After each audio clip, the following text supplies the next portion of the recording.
앞에서 강의에 밝혔듯이 공자께서 단전을 온형리정으로 정리하시면서 바로 온이라 하는 것은 만물의 시초로 생각해서 모든 만물의 생명이 시작되고 건도 변화를 거쳐오면서 건도의 리와 정을 가을과 겨울로 결정하면서 봄에 뿌려서 돋아났던 생명이 가을 되면 성숙한다라고 생각을 했던 것입니다.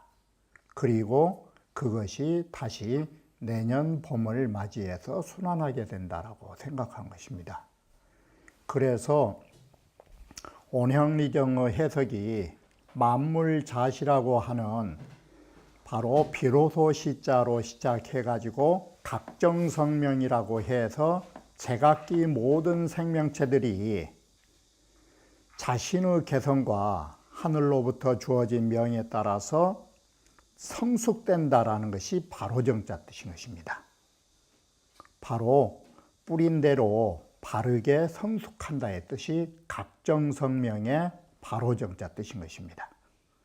그리고 그와 같이 성숙된 열매 속에는 천지의 태화의 기운이 담겨져 있다라고 생각한 것입니다. 그리고 그것이 다시 온 으뜸원자로 내년 봄을 순환하게 되는 것이라고 생각했던 것입니다.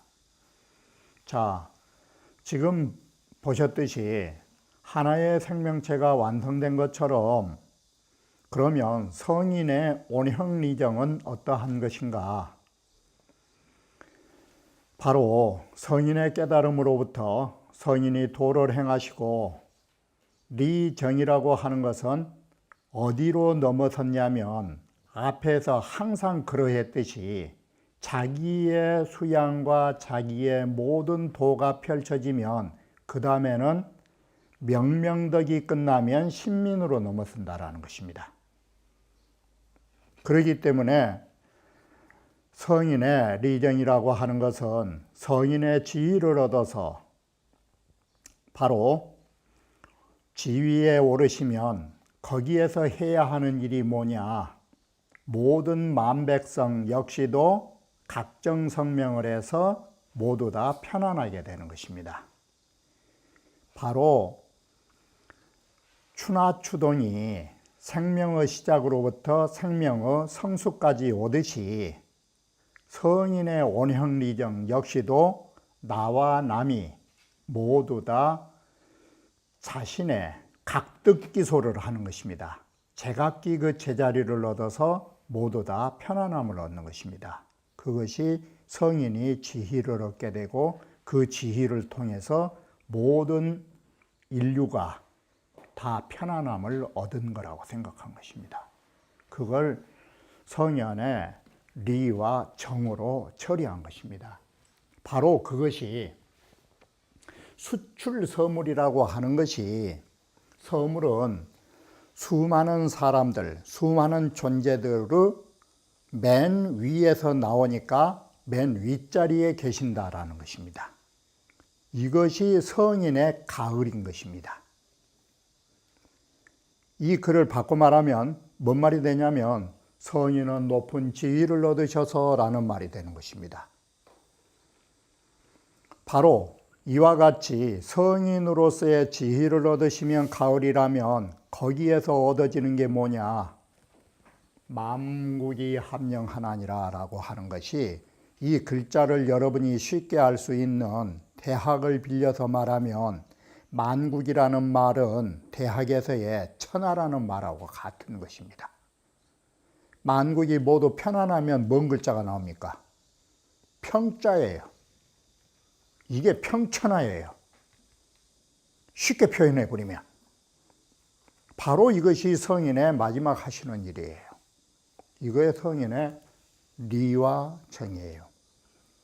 쉽게 표현하면 성인의 가을은 지위에 오르시는 것이고 그 지위에 오르셔서 이 세상의 모든 천하의 인류들이 태평성대를 구가하는 것이에요.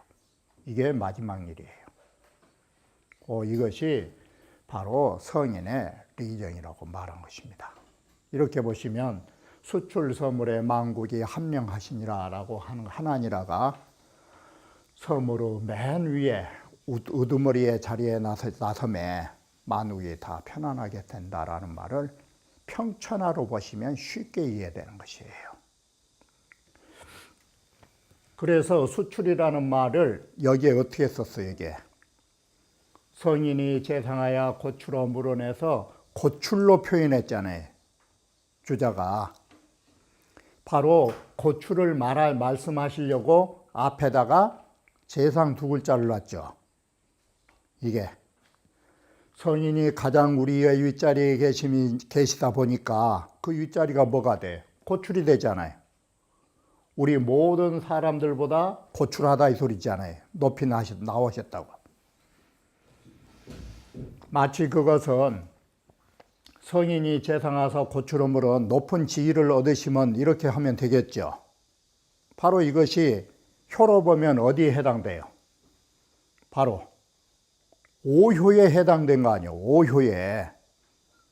우리 저번에 말씀드렸잖아. 이게 온형리정이라고 하는 것을 6효를 나눠버리면 상괴 하괴로 나눌 수 있다고. 바로 이렇게 하면 성인의 변화는 어디에 해당되냐면 바로 상괴인 4, 5, 6에 해당된 거 아니에요. 이게 자, 이렇게 해서 이 건더지 변화야오, 이것은 건도 변화와 같은 리정에 속하는 것이에요. 이게 여기에 함령은 뭐라고 했어요? 편안한 것은 어떨 때 편안하느냐? 모든 존재들이 제자리를 얻을 때 편안한 것이에요. 편안하다라고 하는 것은 그게 각득기소예요. 이게 만국이 각득기소의 함령은 모든 만국의 사람들이 제자리 각기가 제각기 제자리를 얻음으로 해서 모두 다 편안한 것은 이게 꼭 뭐가 같으냐? 각득기소 소개가 각정지 성명이란 말이 있잖아. 이것은 만물이 제각기 자기에게 주어진 성품과 자기에게 준 명을 바르게 얻음으로 해서 보합태화야라, 천지의 태화의 기운을 거기에 보존하고 거기에 모두 간직하고 있는 것과 같은 경우가 각득기소 함령이다 이 소리예요. 찬원은 성인지 리정야라. 바로 이것이 성인께서 성인의 가을과 성인의 겨울이 무엇인가를, 바꿔 말하면 성숙이 무엇인가를 말해주는 것이다 이 소리예요. 이것이 바로 성인의 리정을 말해준다라고 한다. 자, 이렇게 해서 여기까지가 바로 만국함령이라고 하는 그 부분을 해석한 거예요. 그 구절에 따라서. 그러면 개, 상이, 상, 통일론지 하면 여기서부터는 앞에의 부분을 온형리정을 다시 의론을 하고 있는 것이에요. 다시 논술을 하는 것이에요. 자, 계산 통일 논직한데 우리는 일찍이 앞에서 하는 말들을 다 통자가 다른 말로 하면 종합이죠. 우리가 종합적으로 논술하여 보면, 자, 여기에서 잘 보셔야 할 것이, 우리는 온형리정 했잖아. 온이라는 것은 만물지시생유에서 만물이 처음 태어난 거예요.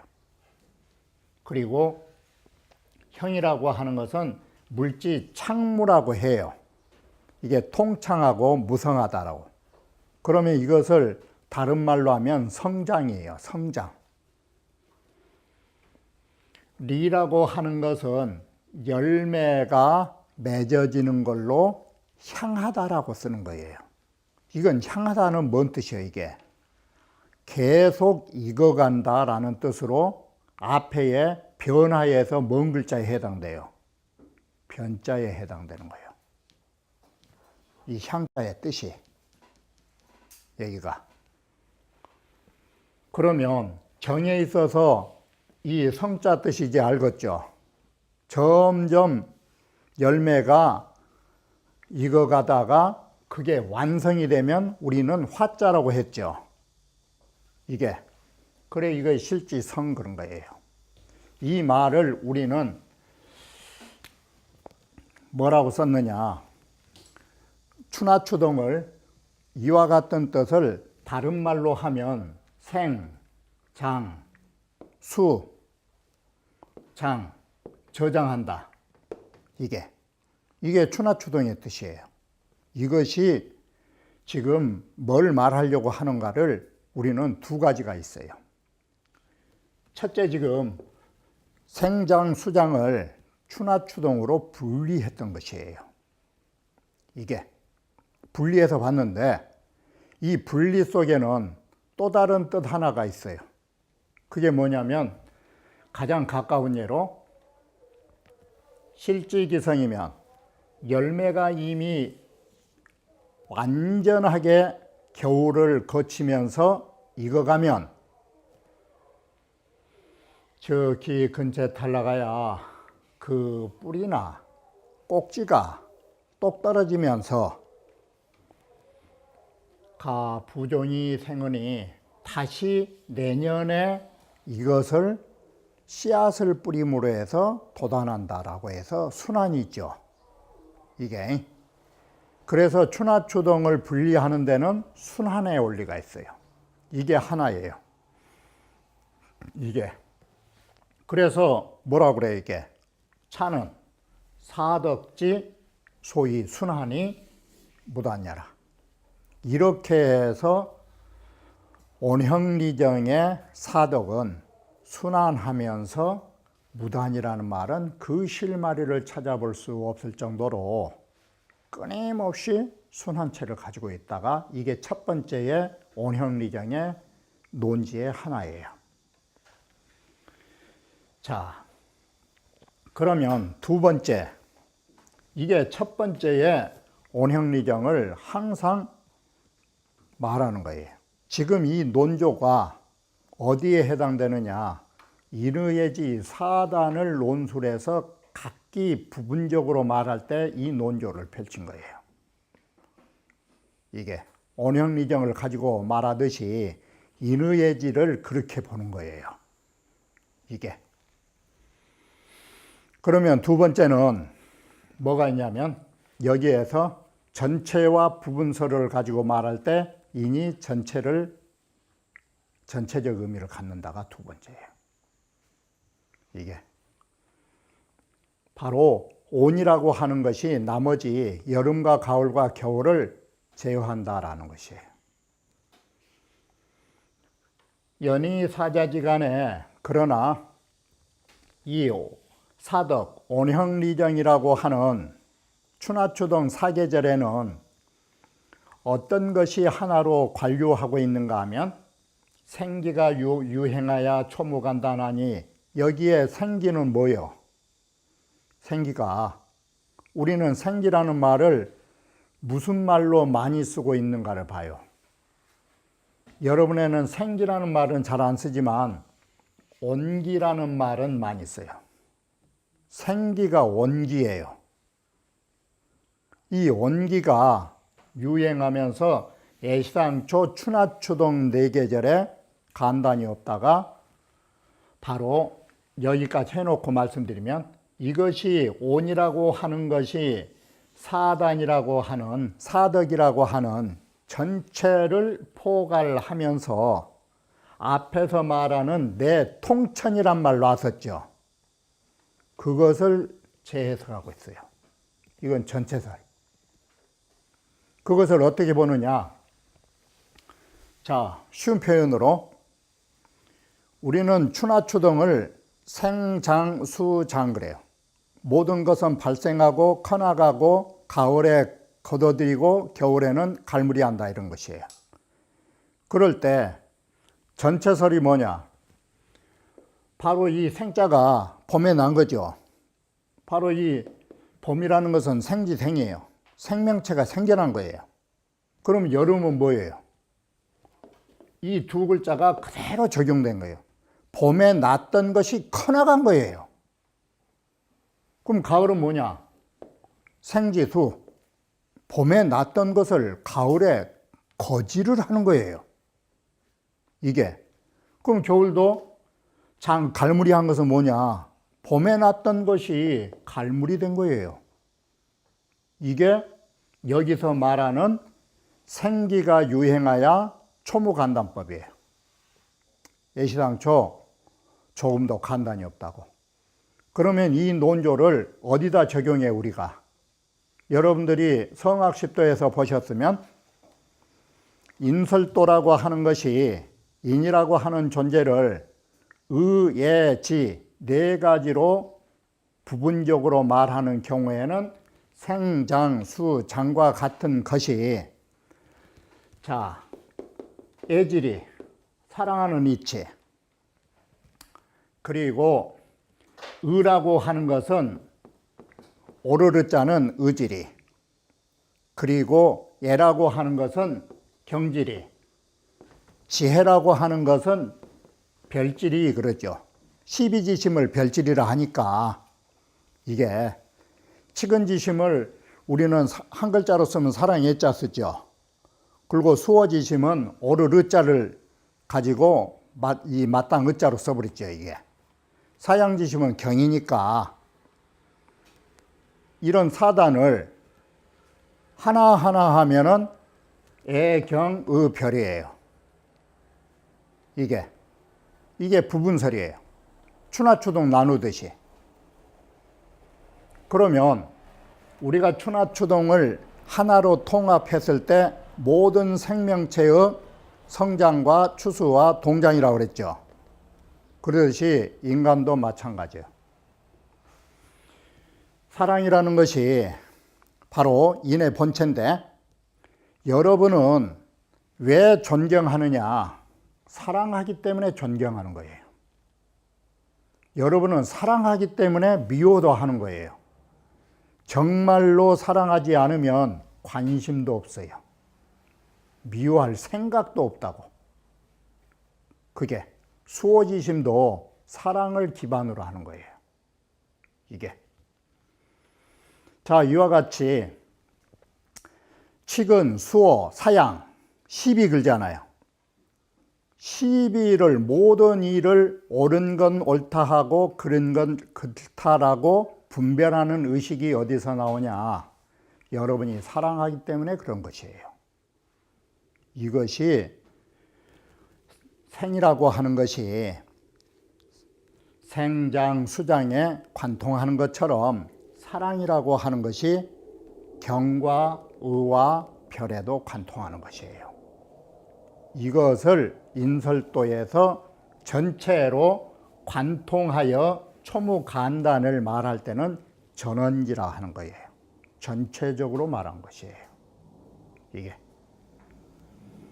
자, 이 논조가 바로 온형리정의 논조가 인의예지의 논조하고 똑같이 가고 있는 것이에요.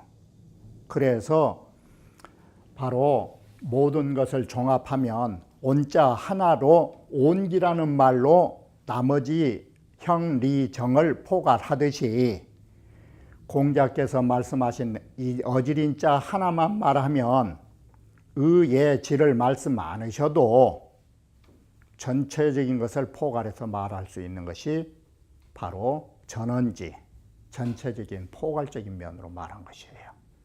그래서 성학십도 인설도에는 분이연지와 나누어서 말하는 것과 전원지, 전체로 말한 걸로 되어 있는 거예요.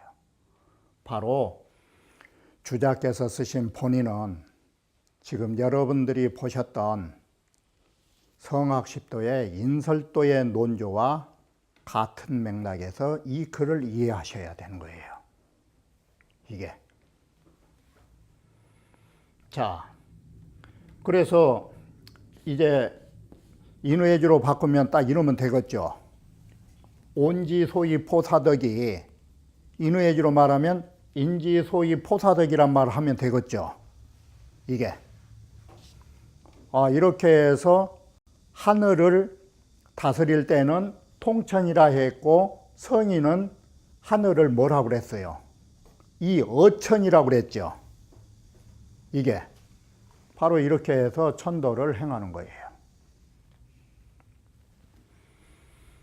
기성인의 아니면 자 우리가 이제는 그 성인으로서 말할라 치면 공자지 은은 공자가 온형리정을 해석한 뜻은 개의차계로 바로 이 건깨라 하는 것으로서 대개 이 건깨라 하는 것으로서 위성인 덕천이하야 성인이 되신 분이 바로 성인이 되셨다라는 위성인이란 말에가 성덕이란 소리잖아. 이게 성인을 덕을 갖추신 분이 덕천이란 말은 뭔 소리예요?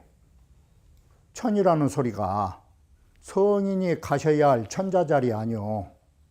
이게 성인의 덕을 가지신 분이 성인이 되셔가지고 천의를 얻어서 어천이라는 말이 행천도로 보면 쉽죠. 이게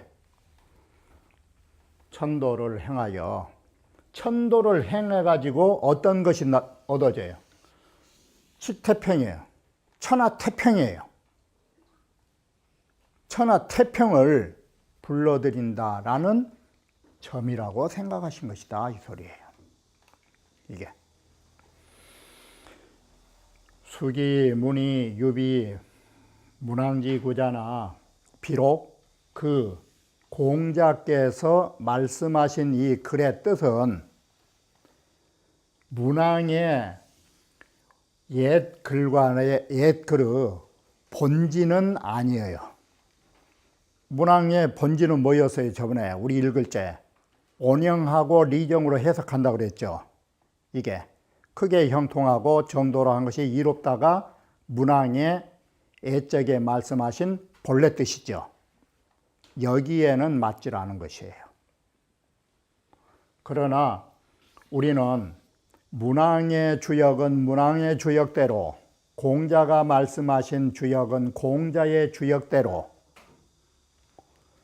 그러나 독자가 각이 기어로 굳으면 그러나 이 주역을 읽은 사람들이 각기 그 뜻으로라는 말은 아시겠죠. 이제 공자의 말씀하신 뜻은 공자의 뜻으로 찾아봐야 하고 문왕이 말한 뜻은 문왕이 말한 뜻으로 보면 되겠죠.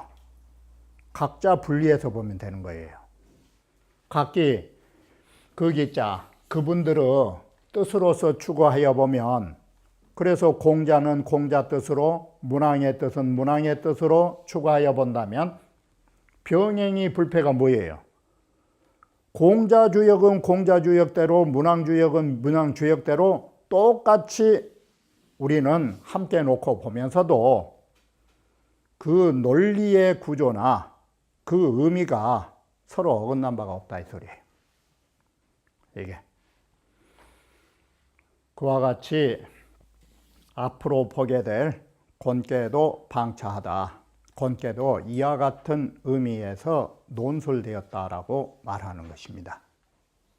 우리가 지금 보셨던 권계의 단전은 다음 권계의 단전 이하에서 나오는 62개의 단전과는 다른 차원에서 글을 써놓은 것입니다.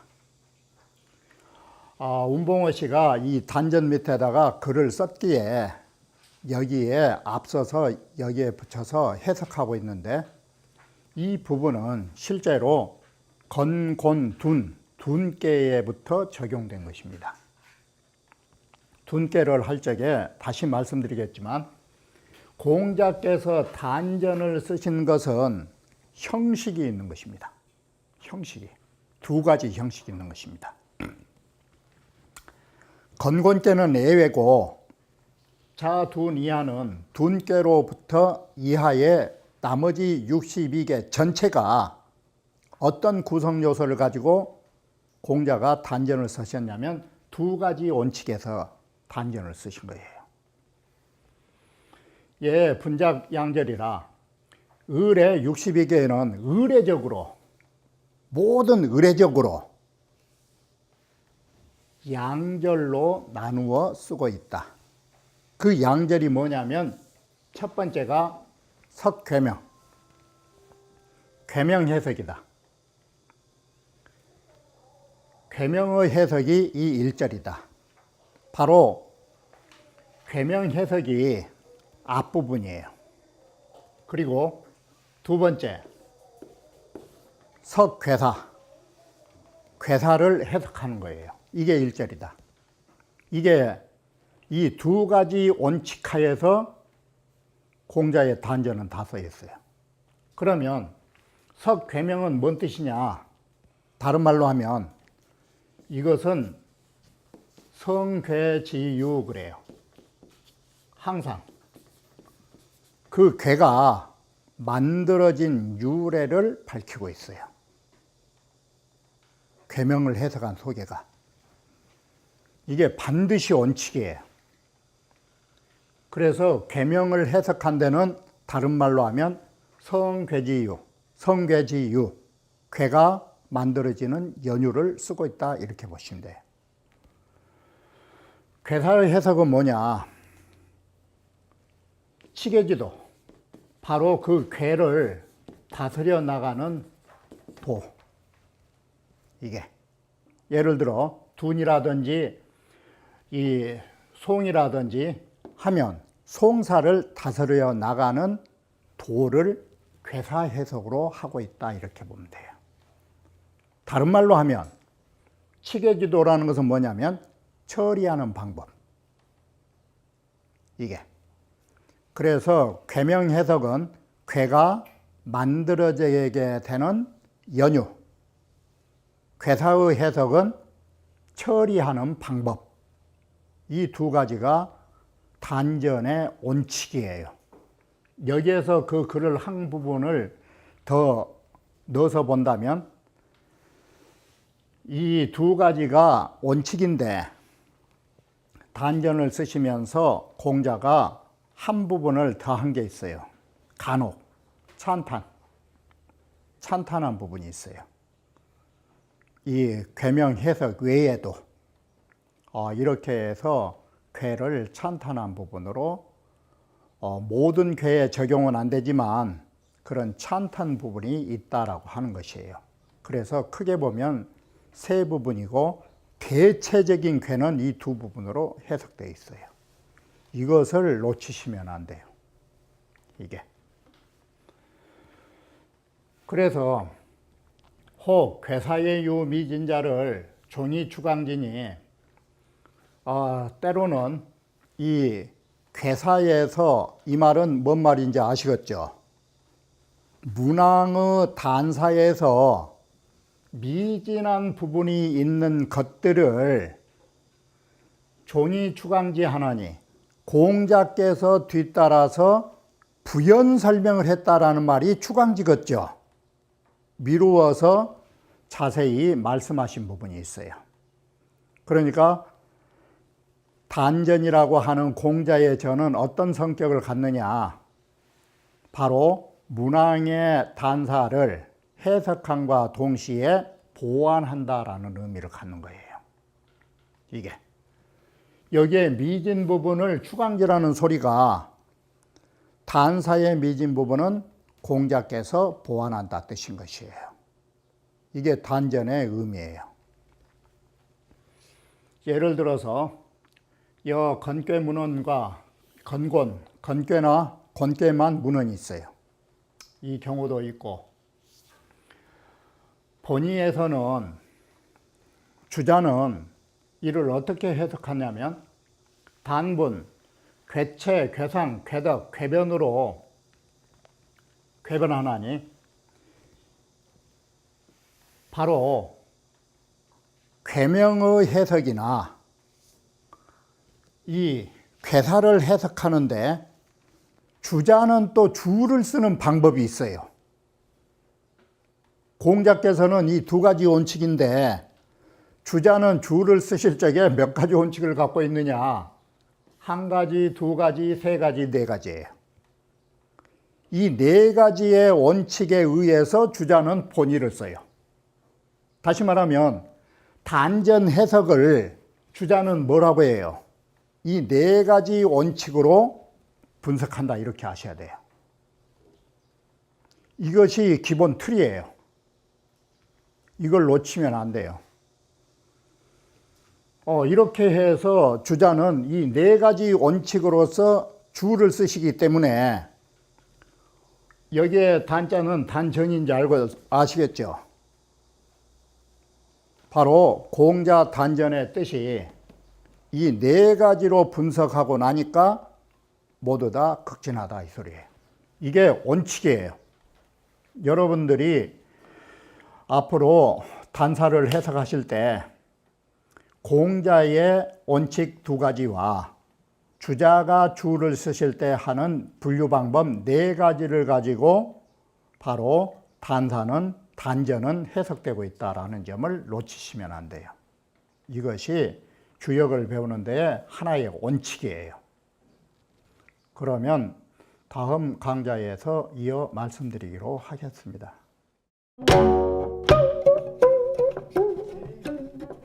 Thank you.